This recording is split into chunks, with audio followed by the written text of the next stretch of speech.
शादी के बाद खुशियाँ किसे कहते हैं, मैं कभी नहीं जान पाई। जिस दिन मैं उस घर में कदम रखा, उसी दिन से मुझे काम पर लगा दिया।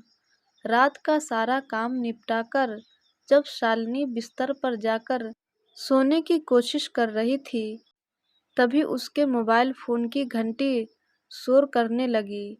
शालिनी बड़बड़ाते हुए बिस्तर से उठी। सारा दिन काम करते हुए बदन थककर चूर हो जाता है। बेटा अलग परेशान करता है, ननद बैठी-बैठी ऑर्डर जमाती है। ना दिन को चैन, ना रात को आराम।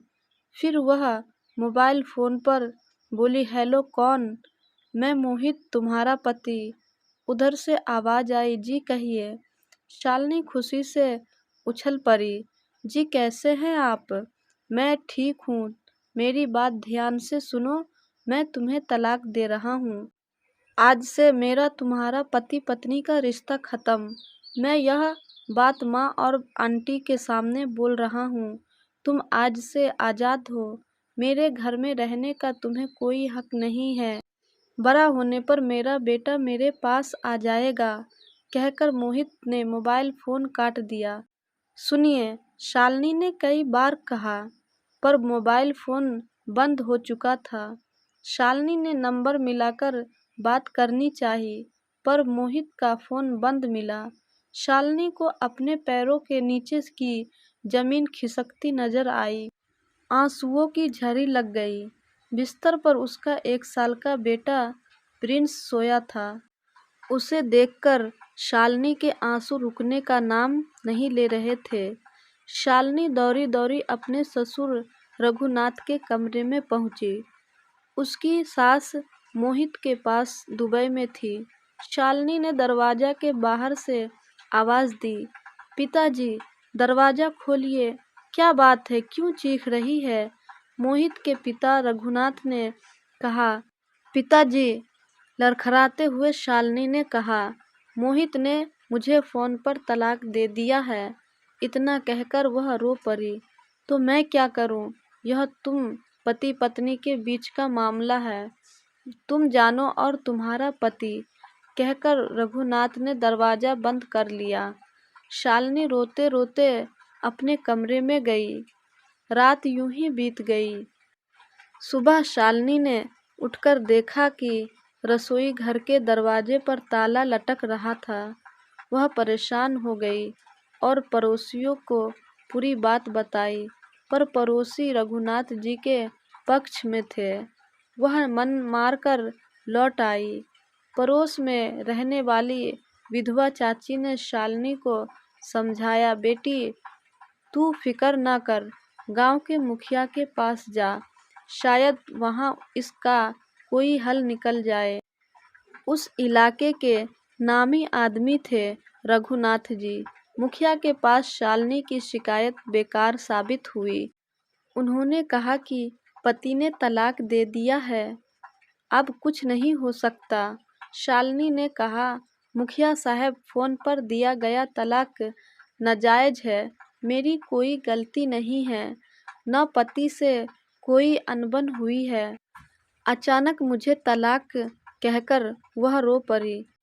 मेरी गोद में उनका ही बच्चा है, इसकी परवरिश कैसे होगी? मेरा क्या कसूर है? आप एक औरत पर जुल्म कर रहे हैं। मर्द की हर बात अगर सही है तो औरत की भी सही मानो।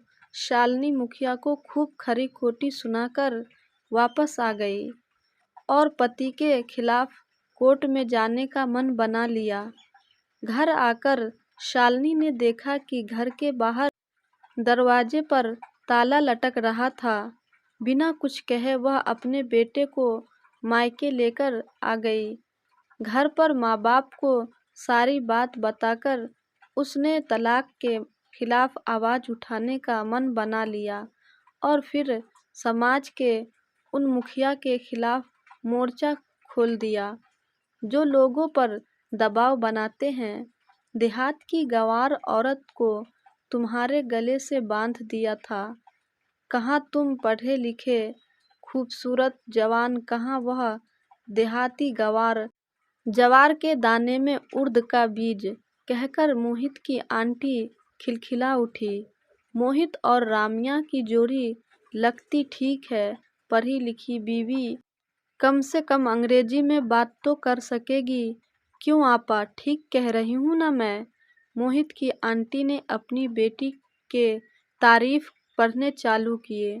मोहित की माँ ने भी उनकी हाँ में हाँ मिलाई। मोहित की माँ पूनम जी ममता की छोटी बहन गहन अपनी बेटी प्रिया को लेकर पिछले 2 महीने से दुबई आई थी। उन्हें 3 महीने का वीजा मिला था। रामिया MA की छात्रा थी। वह अपने माँ बाप की इकलौती औलाद थी, जिसे लाड़ प्यार से पाला गया था। चुलबुली खूबसूरत रामिया ने अपनी माँ की शाह पाकर मोहित पर डोरे डालने शुरू किए थे, यह जानते हुए भी कि वह शादीशुदा है। पर माँ, मोहित तो एक बच्चे का बाप है, मैं उससे विवाह कैसे करूँगी? रामिया ने अपनी माँ से पूछा। तू फिक्र मत कर, अगर मोहित तेरा पति बन गया तो तू मजे करेगी, विदेश में रहेगी, तू हवाई जहाज से आना जाना करेगी,